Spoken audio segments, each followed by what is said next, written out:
I imagine that when somebody approaches a movie that has one take, there's always a certain amount of skepticism. There was on my part. I was like, "Oh Yeah, yeah, yeah. really? I'm gonna look for the tricks. We're gonna hold Yeah. on a face and we're gonna right." But you do it and it feels effortless. Um, so I was imagining there must have been so much rehearsal in that, as though you're rehearsing a play, right? Yeah. You Yeah. have to do it all in one take. How much rehearsal went into that process? Well, from start to finish, there was probably like 6 weeks rehearsal, but with the actors, it was only 2 weeks really.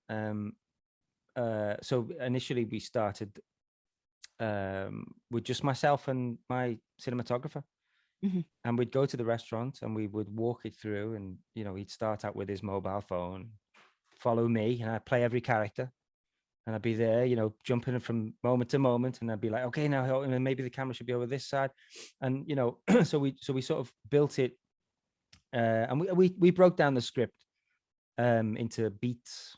Mm. We didn't want to call them scenes really, because we just called them beats. And beat one was when Stephen's character's walking into the restaurant, and he gets to the counter where the environmental health officer is standing, and then he walks off, and that's beat one. So we walk that one through, and then we go back to the beginning, excuse me, do beat one and then beat two, and then we go back, do beat one, beat two, beat three, and we sort of built it in layers that way, really, with the camera. And then when Matt Lewis, who was the cinematographer, when we got to the end, we both collapsed, and we were like, okay, we can do this,